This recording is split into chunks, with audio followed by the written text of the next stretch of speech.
संकीर्ण रांची कब बनेगी ग्रेटर रांची? जनसंख्या के बोझ ने रोक दी है जीवन की रफ्तार।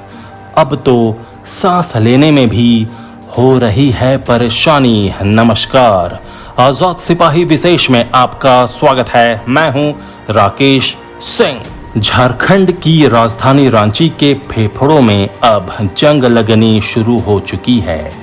यहाँ की आबो हवा खराब हो गई है, घुटन महसूस होने लगी है, सांस लेने में भी तकलीफ हो रही है।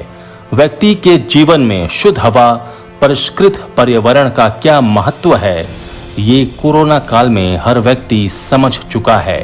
लोगों ने महसूसा है कि कैसे कोरोना वायरस ने इंसानी फेफड़ों को संक्रमित कर उसे अपना ग्रास बनाया। उससे बचने के लिए कैसे सांस लेने के लिए फेफड़ों को ऑक्सीजन की जरूरत पड़ी है। कोरोना फैला ही शुद्ध हवा नहीं मिलने, प्रदूषित पर्यावरण और रहन सहन के लिए उचित जगह की कमी के कारण, इन सब के कारण लोगों की इम्यूनिटी गिरी और कोरोना वायरस ने आक्रमण कर दिया। मेरा कहने का मतलब ये है कि दरअसल रांची की आबो हवा अब वो नहीं रही जिसके लिए वो जानी जाती थी। यहाँ की आबो हवा में हमेशा ताजगी महसूस होती थी, तापमान स्वस्थ शरीर के अनुकूल होता था। लेकिन बढ़ती आबादी के कारण यहाँ की आबो हवा भी प्रदूषित होने लगी। आबादी तो बढ़ती गई, लेकिन उसके अनुपात में रांची के रिहायशी क्षेत्रफल में इजाफा नहीं हुआ। लोगों को शुद्ध हवा भी नसीब होने से रुक गई। मौजूदा स्थिति में रांची को भी अब वृहद पैमाने पर ऑक्सीजन की दरकार है। इसके लिए भीड़ के भार को बांटने की दरकार है। रांची के बाहरी इलाके जो बहुत ही खूबसूरत और खाली हैं, उन्हें अब इस्तेमाल में लेने का वक्त आ गया है। मतलब अब ग्रेटर रांची राजधानी की जरूरत बन गई है। बार बार बेतरतीब तरीके से रांची बसती है, अतिक्रमण होता है, उसे ध्वस्त करने का आदेश निर्गत होता है, आदेश का पालन होता है, लेकिन कुछ दिन बाद ही फिर बड़े पैमाने पर लोग उसी स्थान पर बस जाते हैं। ये एक तरह से जीवन की साइकिल बन गई है। इसका खामियाजा राज्य की आर्थिक स्थिति के साथ साथ लोगों को भी भुगतना पड़ता है। इसका एकमात्र समाधान है बृहद रांची का निर्माण, यानी रिहायशी इलाकों का फैलाव। इससे लोगों को शहर के बाहर बसने का मौका मिलेगा और शहर में जनसंख्या दबाव का बोझ भी कम होगा। रांची को विकसित होने का मौका मिलेगा। अनप्लैन्ड सिटी का तमगा लिए रांची को प्लैन्ड सिटी का तमगा भी मिलेगा। इन तमाम बिंदुओं पर प्रकाश डालती मेरी ये विशेष रिपोर्ट। रांची से लगभग 130 किलोमीटर दूर जमशेदपुर है। इस शहर का नाम जमशेदपुर टाटा के संस्थापक जमशेद जी नौशरवान जी टाटा के नाम पर रखा गया। किसी व्यक्ति के नाम पर सड़क, पार्क, भवन आदि का नाम रखा जाना सामान्य बात है, पर पूरे के पूरे एक शहर का नाम किसी व्यक्ति विशेष के नाम पर रखना खासियत को इंगित करता है। अगर देखें तो जमशेद जी में सबसे बड़ी खासियत थी विजन। टाटा की स्थापना 1907 में हुई। उस वक्त उन्होंने स्टील प्लांट के साथ साथ एक प्लांट सिटी की परिकल्पना की, जो बाद के समय में टाटा क्षेत्र में फलीभूत हुआ। हालांकि टाटा के बाहरी क्षेत्र पर ध्यान नहीं दिया गया, जिस वजह से वहां अव्यवस्थित विकास हुआ। लेकिन टाटा क्षेत्र एक प्लान्ड सिटी के रूप में उभर कर सामने आया। एक बार फिर टाटा की तरह प्लानिंग और विजन सिर्फ रांची ही नहीं, झारखंड के अन्य जिलों को भी चाहिए। हर जिले के लिए न्यू झारखंड का एक प्लान्ड प्रोजेक्ट बनना चाहिए। इसकी शुरुआत राजधानी रांची से ग्रेटर रांची योजना को अमली जामा पहनाकर तो की ही जा सकती है। लोगों की बुनियादी जरूरतें सीमित है। सड़क, बिजली, पानी, आवास, स्कूल, कॉलेज, बाजार, स्वास्थ्य व्यवस्था, रेलवे, बस और हवाई सेवा आदि की जरूरत ही मुख्य रूप से लोगों को होती है।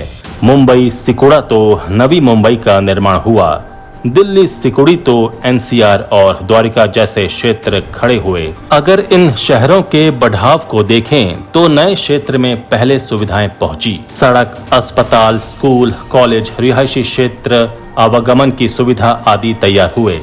ये सुविधाएं जब वहां पहुंची तो धीरे धीरे लोग बसने भी लगे, व्यावसायिक गतिविधियां भी वहां होने लगी।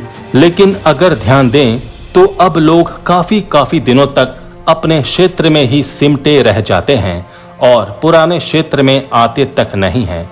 इसका दो लाभ हुआ, एक तो पुरानी जगह पर भार कम हुआ और दूसरा नई जगह योजनाबद्ध तरीके से तैयार हो गई।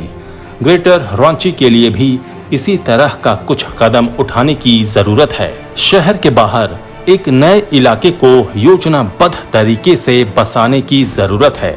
ग्रेटर रांची में इन सारी सुविधाओं पर अच्छे तरीके से विचार किए जाएं तो आने वाला भविष्य बहुत ही खूबसूरत और सरल हो सकता है। सुविधा होगी तो लोग बसेंगे तो व्यावसायिक गतिविधियां भी शुरू होंगी, रोजगार का अवसर भी मिलेगा, निवेशक भी आएंगे। इससे झारखंड का नाम विश्व में वेल प्लान्ड सिटी के रूप में हो सकता है। झारखंड गठन हुए 20 साल बीत चुका है। अब तक ग्रेटर रांची को लेकर केवल ख्याली पुलाव ही पकते रहे हैं। ख्याली पुलाव से तो पुलाव की खुशबू भी नहीं आती। खुशबू बिखेरने के लिए ठोस कदम उठाने की जरूरत है। राज्य के पहले मुख्यमंत्री बाबूलाल मरांडी हों या इसके बाद बने राज्य के अन्य मुखिया, रांची के विस्तार की चर्चा हर समय रही। कभी सुकरहुट्टू में, कभी कुट्टे में, तो कभी एचईसी में। अभी स्मार्ट सिटी का निर्माण हो रहा है तो वो भी आम लोगों के लिए सोचकर नहीं है। हालत ये है कि 20 सालों में स्थिति वहीं की वहीं रही। शहर के बीचों बीच बड़ी बड़ी बहुमंजिलें इमारतें खड़ी होती गईं। नर्सिंग होम, स्कूल, मॉल, सब कुछ इन 20 सालों में शहर के अंदर ही निर्माण होता रहा। सुविधा और आवागमन के अभाव में लोगों ने भी शहर के बाहर बसने का प्रयास नहीं किया। यहाँ तक कि नए सरकारी कार्यालय भी शहर के बाहर नहीं बने। नतीजतन कभी सड़क पर अतिक्रमण, कभी नदी नालों पर अतिक्रमण, तो कभी खाली जमीनों पर अतिक्रमण होता रहता है। झुग्गी झोपड़ी तैयार होती है और उजड़ती है।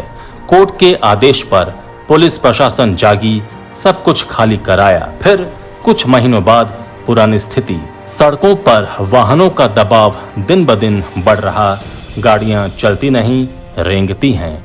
आखिर लोग भी क्या करें? शहर से 30 किलोमीटर दूर रहेंगे तो आपातकाल में अस्पताल आते आते ही मरीज दम तोड़ देगा। ट्रेन या फ्लाइट पकड़ने जाएंगे तो रास्ते में ही फंसे होने का डर बंधा रहेगा। ग्रेटर रांची के लिए सोचना और उसे योजनाबद्ध तरीके से जमीन पर उतारना जरूरी हो गया है। सबसे पहले वहां लोगों को ध्यान में रखकर आवागमन को व्यवस्थित करना होगा। साथ ही मौजूद शहर को भी व्यवस्थित किए जाने की जरूरत है। रांची का मास्टर प्लान और जोनल प्लान तैयार है। प्लान के अनुसार काम किए जाने की जरूरत है। ग्रेटर रांची जिस भी क्षेत्र में तैयार हो वहां सबसे पहले बिजली, पानी और सड़क की व्यवस्था हो। वहां कुछ सरकारी कार्यालयों को लेकर जाया जाए। शहर के बीचों बीच चल रहे बड़े व्यावसायिक गतिविधियों को वहां जगह दी जाए और शहर को खाली कराया जाए। बस अड्डा को शहर के बाहर किया जाए। संपर्क मार्ग को व्यवस्थित किया जाए। शहर के अंदर बड़े बड़े मल्टी स्टोरेज बिल्डिंग के निर्माण को रोका जाए। इससे मौजूदा शहर में भी सांस लेने की जगह मिल सकेगी। शहर पर भार कम होगा और नया क्षेत्र जल्द विकसित हो सकेगा। सरकार ये कर सकती है। इतिहास गवाह है कि कई शहरों का स्वरूप बदल गया है। नए शहर के साथ साथ पुराने शहर भी स्वच्छ और सुंदर बन गए हैं। जरूरत है सरकार की इच्छा शक्ति की। आजाद सिपाही के विशेष में अभी इतना ही। आप हमारे इस YouTube चैनल को जरूर सब्सक्राइब करें। धन्यवाद।